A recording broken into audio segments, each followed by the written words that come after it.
Welcome to Jamaica News Now.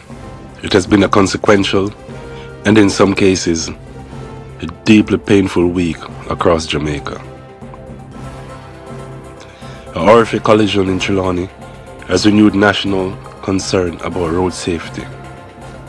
Motorists are preparing for potentially significant toll increases, while the government faces questions over a multi-billion-dollar revenue shortfall. There is also growing speculation about internal tensions within the People's National Party, renewed debate over teacher migration, and mounting pressure for Jamaica's new demerit-point system to deliver meaningful change on the roads. The entertainment industry, meanwhile, is mourning reggae singer Fantan Mojah, while the wider Caribbean remembers one of the greatest cricketers of all time, Sir Garfield Sobers. Here are the major stories that shaped the week in Jamaica.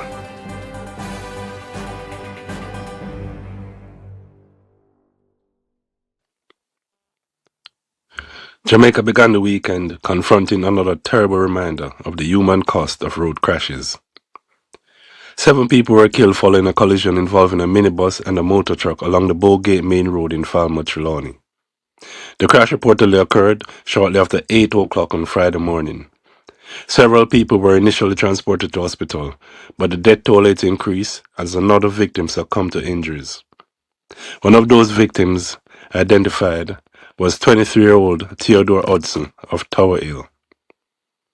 The circumstances surrounding the collision remain under investigation. However, the tragedy has again raised uncomfortable questions about the speeding, dangerous driving, vehicle fitness, driver fatigue, and enforcement along Jamaica's busiest corridors. The incident is particularly disturbing because it occurred on a section of roadway already associated with fatal collisions. According to reporting from the Jamaica Observer, the tragedy came approximately 1 year after 5 taxi operators died along the same stretch. Chairman of the National Road Safety Council, Dr. Lucian Jones, renewed calls for urgent action. But for many Jamaicans, the question is no longer whether more action is needed. It is why proven safety measures, stronger enforcement, and better driver education have taken so long to produce lasting results. While road safety dominated the headlines, the cost of traveling on Jamaica's toll roads also became a major concern.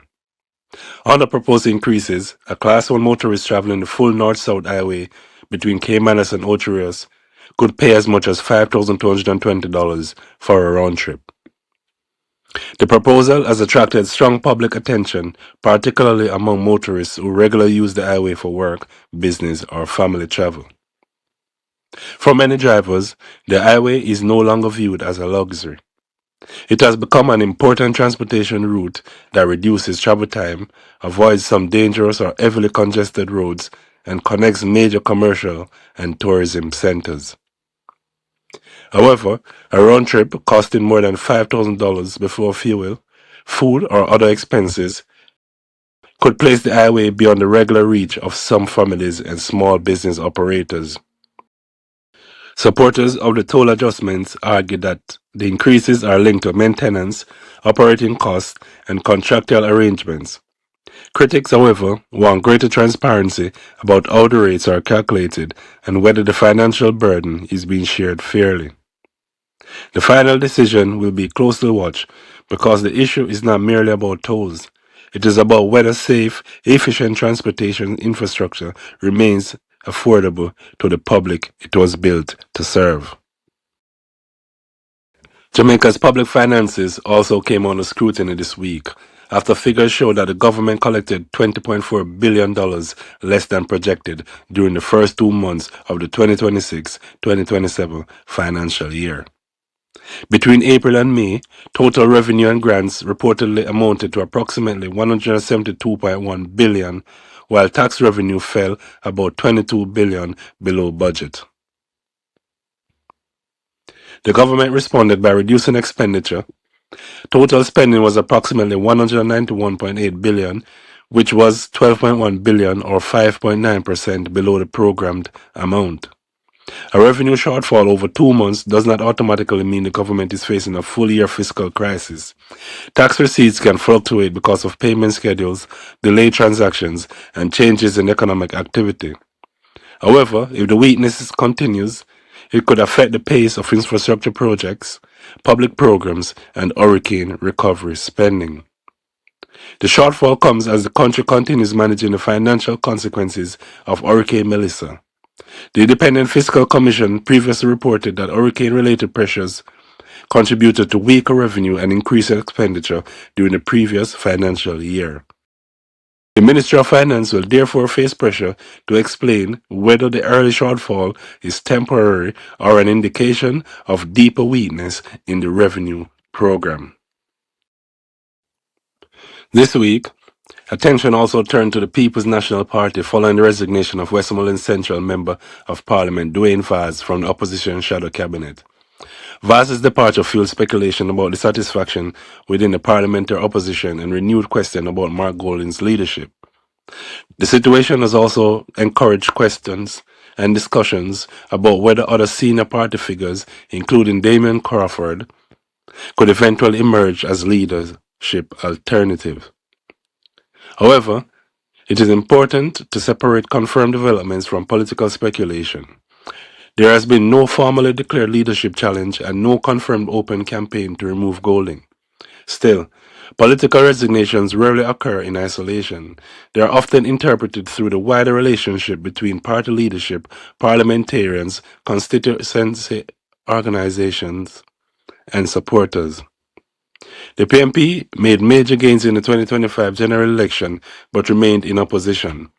That result placed the party in a delicate position, encouraged by its improved performance, but disappointed that it did not return to government. The immediate question is whether the party can resolve its internal disagreements privately, or whether additional resignations and public statements will transform speculation into a genuine factional struggle. Jamaica's teacher shortage returned to the national conversation during the Higher Education Conference in Hanover. One proposal raised at the conference was for teacher training colleges to recruit more international students. The idea is that Jamaican institutions could generate additional income, expand their regional influence, and strengthen programs that are under pressure from declining enrollment or migration. But attracting overseas students will not solve the central problem.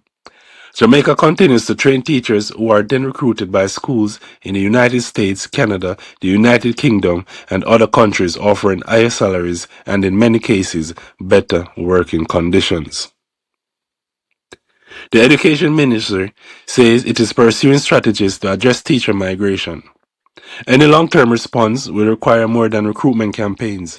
It must address compensation, classroom conditions, administrative workload, housing, professional development, and the availability of specialist teachers in mathematics, science, technology, and special education. Jamaica teacher training institutions remain respected internationally.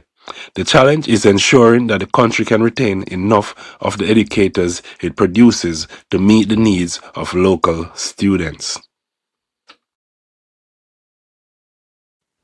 The government is preparing to implement Jamaica's long-awaited Road Traffic Act demerit-point system, with Transport Minister Darrell Vaz promising a zero-tolerance approach to traffic violations. Under the regime, motorists will receive points on their driving records after being convicted of specified offences. Once a driver accumulates the prescribed number of points, the person's license may be suspended. The system is designed to identify repeat offenders and impose consequences before dangerous driving results in serious injury or death.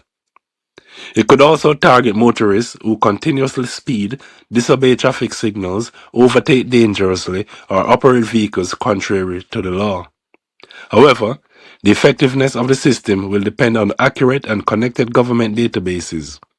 Traffic tickets, court outcomes, driver records, and license suspensions must be updated reliably and without unreasonable delays. The deadly Trelawny crash has intensified the demand for action. Jamaicans will now expect the demerit system to be more than a policy announcement. They will expect visible enforcement, fair application of the law, and measurable reductions in dangerous behavior. The investigation in Jamaica's June 5th island-wide power outage remained an important national issue this week. The Jamaica Public Service submitted its report on the blackout to the ministry responsible for energy and the Office of Utilities Regulation.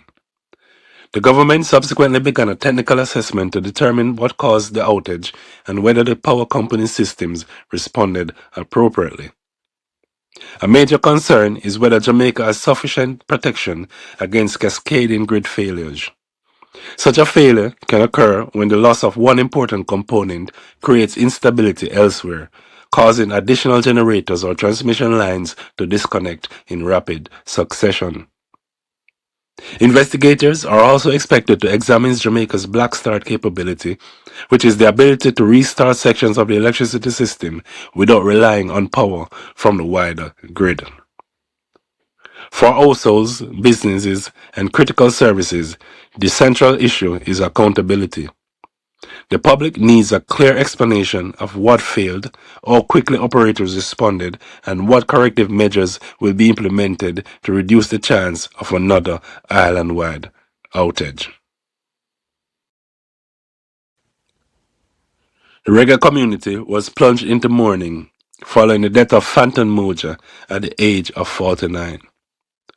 Born Owen Lennox Moncrief, the Rastafarian singer was known for conscious reggae songs carrying messages of faith, resistance, love, and perseverance. He reportedly died on Tuesday, July 14th, after experiencing health complications. Fantan Mojah became internationally known through songs including Hail the King, Hungry, and Stronger. His distinctive voice and emotional direct performances earned him supporters across Jamaica, the Caribbean, Europe, and Africa. Tributes came from entertainers, political organizations, and fans, many of whom remembered him as an artist who remained closely connected to reggae's spiritual and socially conscious traditions. His passing represents another significant loss for Jamaican music and for the generation of performers who helped carry roots reggae into the 21st century.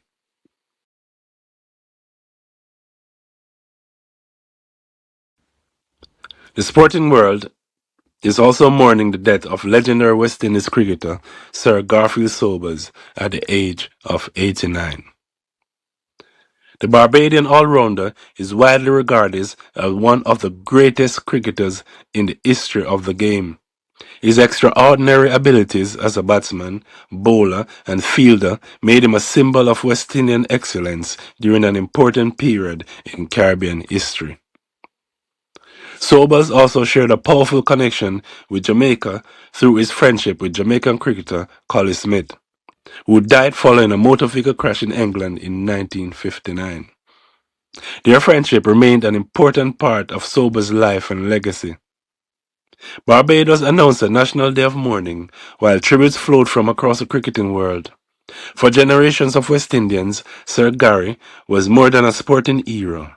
He represented Caribbean confidence, talent, and the capacity of a small region to produce greatness on the world stage.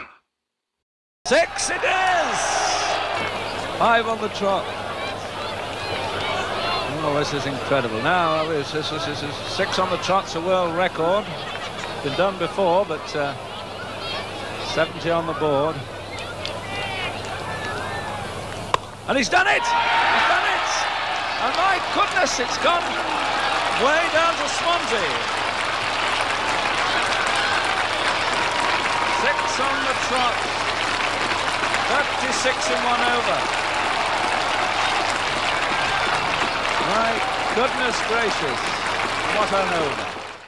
6. And those are the major stories that shaped the week in Jamaica, from the devastation on the roads of Trelawny to questions about toll increases, government revenue, political stability, and the future of Jamaica's classrooms. This week's headlines highlight decisions that will affect the country long after the news cycle moves on. We also remember Fantan Mojah and Sir Garfield Sobers, two Caribbean figures whose contributions to music and sport reach far beyond the shores of the region. This has been your Jamaica News Now weekly roundup. Subscribe, turn on the notifications, and share this report with Jamaicans at home and across the diaspora.